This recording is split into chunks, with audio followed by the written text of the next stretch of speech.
ड्रग्सले कस्तोसम्म बनाइसकेको थियो भने ड्रग्सले कस्तोसम्म बनाइसकेको थियो भने हुन्छ नि मैले मेरो फ्यामिलीलाई लगभग रोडमै ल्याइसकेको थिएँ भनौँ न होइन।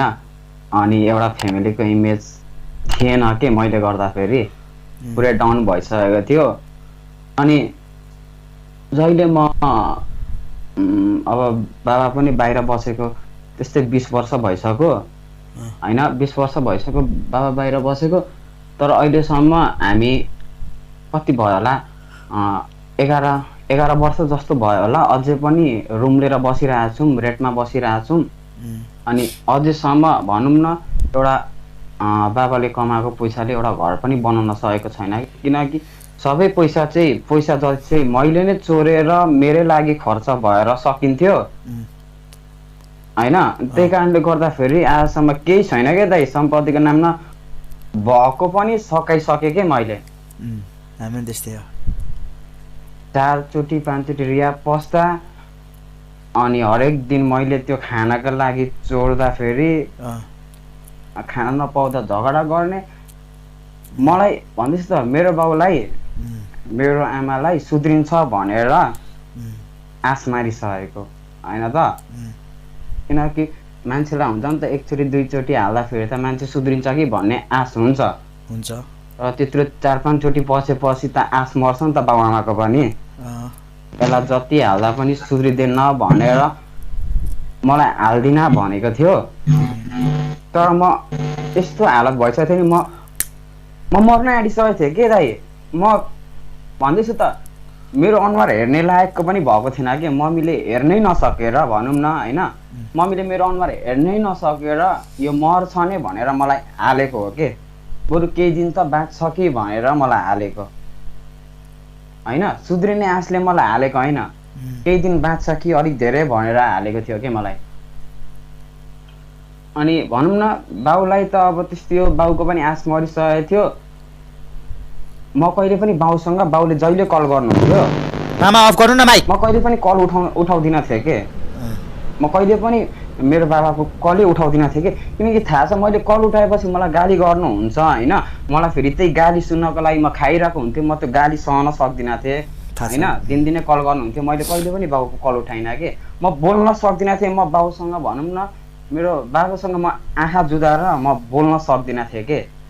मलाई डर लाग्थ्यो कि फेरि त्यही गाली गर्नुहुन्छ भनेर, त्यही भएर म कहिले फोन पनि उठाउँदिनँ थिएँ। अनि भनौँ न अरू अब मेरो त वास्ता लाग्न छोडिसकेको थियो बाउलाई होइन। एउटै मात्र डर थियो कि भन्नुहुन्थ्यो कि त मरे पनि जेसुकै होस् मलाई वास्ता लाग्दैन, त सुध्रिनास् पनि होइन। त अब मरे पनि तँलाई म वास्ता गर्दिनँ, तँलाई मैले छोडिदिइसकेँ। तर मलाई एउटै मात्र डर छ, तेरो कारणले कुनै दिन मम्मीले सुसाइड गर्छ, त्यही मात्र मलाई डर छ भन्नुहुन्थ्यो कि। कुनै दिन तेरो कारणले गर्दा मम्मीले सुसाइड गर भने त जिन्दगीमा पनि मलाई अनुहार नदेखाउनु, मलाई बाउ भनेर नआउनु भनेर भन्नुहुन्थ्यो कि। कहिले कुरा भयो 2-3 वर्ष भयो त बाहिर जानुभन्दा अगाडि पनि अनि बाहिरबाट आइसकेपछि पनि। अनि जस्तै अनि तैँले अब जब अहिले यो रियाबाट निस्किसके यो पालिको निस्किसके पछाडि चाहिँ घरमा सबै ठिक छ अहिले त? भनौँ न मसँग मेरो बहिनी पनि बोल्दैन थियो कि दाइ, कसम। बहिनी नि बोल्दैन, मलाई थाहा छ। त बाटोमा हिँड्दाखेरि तँलाई कसैले के छ भाइ पनि भन्दैन थियो होइन त? त्यतिसम्मको भइसकेको थिइस् त भनौँ न। त्यतिसम्मको थियो कि म खानाको लागि जे पनि गर्थेँ दाइ, कसम। थाहा छ मलाई, मैले पनि कति देख्थेँ तँलाई कि पहिला बाटोमा हिँड्दा म कति देखिरहन्छु, साइकलमा हिँडिरहन्छु। दुनियाँलाई यो उडारीको सबै मान्छेलाई मेरो बारेमा थाहा छ। मलाई त्यसरी लथालिङ्ग पारेर खाते जस्तो भएर खाएर हल्लिँदै हिँडेको देखिरहेको छ, आफ्नै गाउँको मान्छेले देखिरहेको छ। अन्नाले त्यस्तो उयो गरेर पनि मलाई यति भने लाज थिएन के, थाहा छ यति पनि लाज थिएन कि म होइन।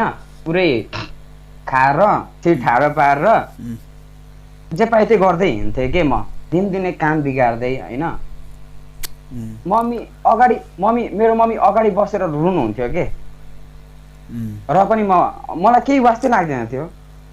उल्टै मम्मी हे यता जानु उता जानु भन्दै मम्मी अगाडि बसेर रुइरहेको छ, मलाई बालै छैन के दाइ। अनि हुन्छ नि मैले गाउँमा थाहा छ मम्मीलाई, मेरो गाउँमा मैले काम बिगारेँ भने मलाई कसैले आएर एक शब्द भन भने पनि मेरो मम्मी उल्टै बाँच्न जानुहुन्थ्यो के। थाहा छ नि त मेरो मम्मीलाई पनि थाहा छ मेरै गल्ती छ भनेर, तर मेरो गल्ती हुँदाखेरि नि मलाई कसैले एक शब्द भन्दाखेरि तैँले मेरो छोरालाई किन भनिस् भन्दै मेरो मम्मी बाँच्न जानुहुन्थ्यो के।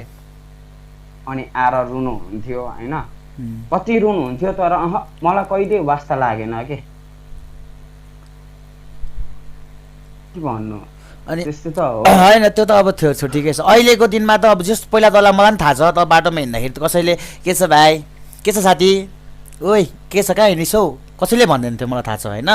अहिलेको त्यो दिन र अहिलेको दिनमा चाहिँ तँलाई कतिको यो चेन्जेसहरू कस्तो लाग्छ अहिलेको दिनमा यस्तो हुँदाखेरि चाहिँ? अलिकति जे जस्तो भयो भने तँलाई अहिले साथीभाइहरू घरमै लिन आउने बाइकमा के छ सेक्री जुम घुम्न, जुम खाजा खान, के छ सेक्री भाइ, के छ यताउति भन्दाखेरि मान्छेको माया साया यताउति पाएपछि घरमा कस्तो छ रेस्पोन्स अनि बाहिर कस्तो छ रेस्पोन्स तेरो अहिलेको तत्कालीन सिचुएसनमा चाहिँ क्या?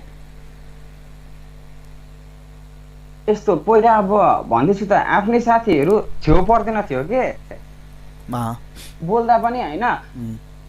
म अब उल्टे के अरे भनौँ न मदेखि टाढा टाढा भाग्ने खान पाउँदाखेरि आफ्नै साथीहरूलाई त उयो गर्थेँ नि म पनि होइन र, आफ्नो परिवारलाई त उयो गर्थेँ भने साथी त परै जाओस् न होइन। त्यस्तो भइसकेको थियो, मसँग कोही आउँदैन थियो। अनि आज अब के भन्नु, आज त्यस्तै हो तपाईँले भने जस्तै मैले नचिनेको मान्छेले पनि होइन आएर बोलाउँछ, एउटा रेस्पेक्ट दिएर बोल्छ होइन, दाइहरूले सपोर्ट गर्छ, घरमै आउँछ लिन, कहीँ जानु पर्यो भने जुम भाइ भन्छ, सिनियर दाइहरू सिनियर दाइहरू सबैले सपोर्ट गर्छ, कहीँ जानु पर्यो भने भाइ जाने भनेर आऊ जुम भन्छ, घरमै लिन आउँछ भनौँ न। अनि मम्मी पनि एकदमै खुसी हुनुहुन्छ के, खुसी हुनै पऱ्यो नि। अनि अब के भन्नु त म जस्तोलाई अब मेन त अब तपाईँले होइन मैले त के गरेर बिग्रेकोलाई त्यस्तो तपाईँले त हो नि दाइ। त्यस्तो अब तँलाई त्यस्तो लाग्छ होला, त्यस्तो होइन नि भाइ, तैँले नि त मलाई गरेको सोच्ने त कान्छा, त्यस्तो होइन नि त। मैले त अब तँलाई जस्तै भाइ हो एउटा, अब जस मलाई पनि अब त थाहा थियो नि त, त अब मेरै गाउँको भाइ हो, मैले तँलाई देखिरहेको जहिले तहिले त अब त्यसरी खाएर हिँडेको मैले देखि नै हुन्थेँ तँलाई होइन। जस त्यति साह्रो म त अब मेरो त अब ग्रुपै छुट्टै हुन्थ्यो, तेरो ग्रुपै छुट्टै हुन्थ्यो नि त होइन। अनि के हुन्छ भन्दाखेरि चाहिँ मलाई चाहिँ के फिल भयो भने अब त अब भर्खर निस्किरहेछस्, अब तँलाई पनि बरु एउटा केही काममा इन्गेज गराम बरु होइन, यसो हल्का भाइलाई पनि हुन्छ, भाइले पनि नाम भाइको पनि नाम हुन्छ, भाइ पनि राम्रो अब इन्टरटेन यसले पनि गर्न सक्छ, यसको पनि ठिक छ यहाँनिर, बरु आइज यसलाई पनि लिएर खेलाम लिम्बे भनेर मैले लिम्बेसँग डिस्कस गरेँ।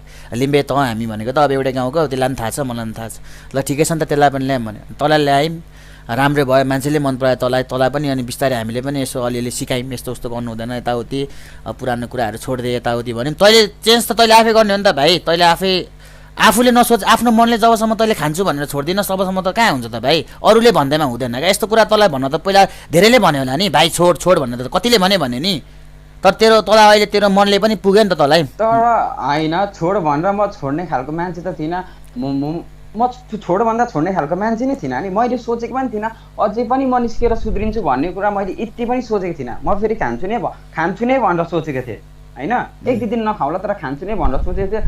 तर नसोच्दा सोच्दै आज धेरै नै भयो कि लगभग 8-9 महिना भयो नखाएको होइन। अनि भनौँ न म जस्तो त्यस्तो बिग्रेको मान्छेलाई होइन तपाईँले यो फिल्डमा ल्याएर चाहिँ यसरी उयो गर्नुहुन्छ भनेर मैले एक्सपेक्ट पनि गरेको थिइनँ होइन। म आएर तपाईँलाई कति हेल्प भयो के भयो त्यो त मलाई थाहा छैन, तर मलाई एउटै कुरा मात्र मलाई याद हुन्छ क्या दाइ, तपाईँले गर्दाखेरि चाहिँ दाइ मैले एउटा भनौँ न नयाँ जीवनै पाएँ क्या दाइ।